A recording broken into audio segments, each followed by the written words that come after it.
aduna nachasing walaudanaba nishinjari amadi akoina pijariba program yamasu yamdasu program machasing asi majasingna laknadana lawsanbiya wahi khasi thamjaraga ngasi video sinjari.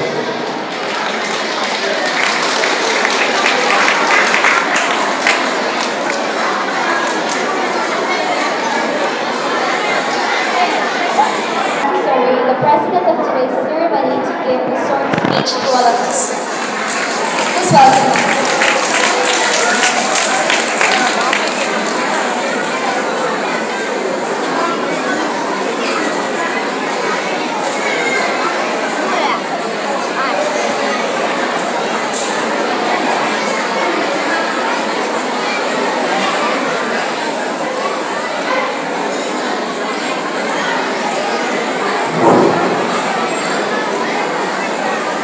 First of all, I pay my humble respect to our respected principal,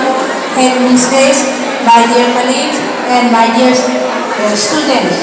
A very good morning to all of you assembled here. After this, I like to thank my dear Gatewell students. Today, all of you giving a very warm surprise. Okay. That's why I would like to thank my dear students, especially our appointment holders as well as our older students. After this, I just want to deliver few words to all of you in our mother tongue. First of all, my dear students, ngasi na koina suki mati mungaya ba punja makapibi gadointa hainingay leitana thagani loinana nakoi khudima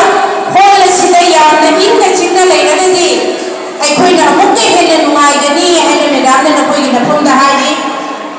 pangthui ba program se nakoina aduda phammasu nakoi loina makki responsibility ni nangi brother singi da mangnate ngasi haiba numi se aikoi ni school gi oja amadi satra ani gi leinari ba mari se suki mati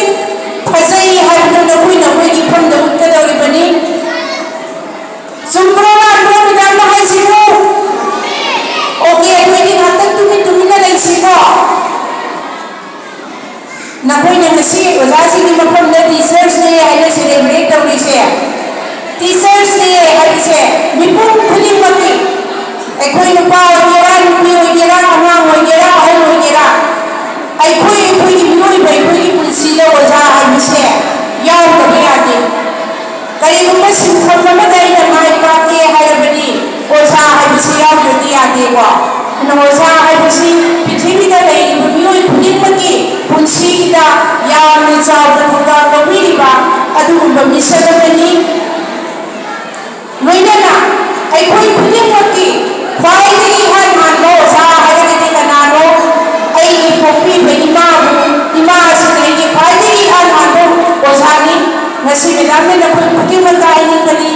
Teachers Day habise nakoi na Teachers Day pagthokani ay na thamoi na kalapon numita ihan han balay kopi bima buitay kunaba mangon na Teachers Day isinutse ay kopi bima ay koi puti maki ma lay ko ima si ko kaya di ko na mahal ay koi puti maki han mo sadi ay mutakpili ba puti mo agang ogira ahal ogira ay nakari ko bakunda babada takpili ba puti mo so zani sige wakalong sila yenagadi ay koi puti mo ko zani ay tari aduna Teachers Day ay bisita ay mutakpili ba kanakong bamisad ko aduna ay naikay kunaba ay bisaya masina ko zani namiti kwaitagi maruwa ba kwaitagi machamul ba wakong nini ay na nakoy na thamge aduna ngasida na kuna ozagi numid ay bisaya ngasido makapalan dauraga nate ay thamoida ay thamoida punsi chupa ay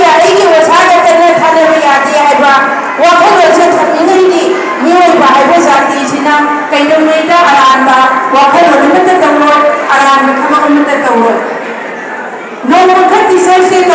madam pamjadabigi na koina haini ngasi teachers day tawraga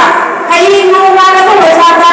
ekoina greeting tawba pawraba hayeng nongala ko wajana haibada ekoina labke lamairaba adu oiragadi ekoina ojagi numit haina palan tawgi wahan thokse leite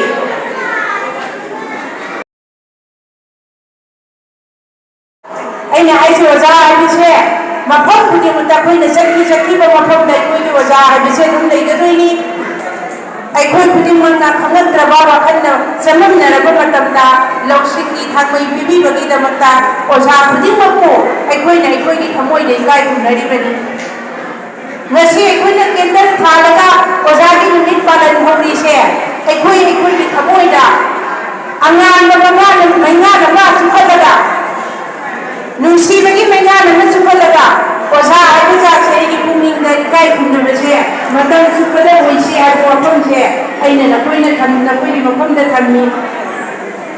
मये की ओझा की निमित highway Bharat की September की ताम 5 दा तवि को पृथ्वी की वैना वो अक्टोबर की ताम 5 दा तवि ओझा हाइबो प्रोफेशन से अखोइ की इरमदम दा नते अखोइ की स्कूल दा नते लैबा खुदिन मता ओझा हाइबे सिनफम से यामना सौथोक्सनिङाइ ओइबदुगुम्बा सिनफमनि मरमदि करिगिनो कनागुम्बा मना खंगदबदो मलमोंदा तापिगिबा एखोइनि ओइबा इबसे खंगदबना यामगदि अमंबा संसार अमदा लेबगा माने अदुगे खंगदबसिंदो खंगकपा नुमिता ngathorada taibongpaje ngathuriनि अइगे वाखल लक्षिंदिना ngalakanदा अइना तौबा थबक खुदिमसे फरकदोरिनि अदुगुम्बा मंगानो पिबिगदरगिदमक्तनि कोइनो ओझाबु पालन तौरिबा ओझाबु इकाई खुंनरिबा नमरुइना इनि नुसिरबा सात्रसिं नकोइना सिना चावरबा फंक्शन अमा ओझागिदमक्तनि से हागिना सिंबिबगिदमक्ता मेदामगि थमोइदगि नोइबो मुख स्वामिनाइ लेतना थागरि तौबदबु हारिबो ओझागि नुमितसे ngasi khakta nataba numit khudingmaki ekhoi thamoida leiraga kaunabumsi haiba wafam sidana medamna ngasi priority hoina nakoida thammaga aigi wasi matang sida wai sinasi tensinge hanadagi honna yamna ngam leirabadina medamna ngakose nakoi tani da proposal aibaba aduna ngasi teachers day sigi thok day hoina ekhoi thamoida अइगी ओझासे मतम सुपदे इकाई खुंदबा थमसी मधु थम्बा मंगदबा होनसी हाइबा वाफमसिगा लोइनना अइना इनि speech असी होइना मतांग सिदा tension zari thank you all of you have a nice day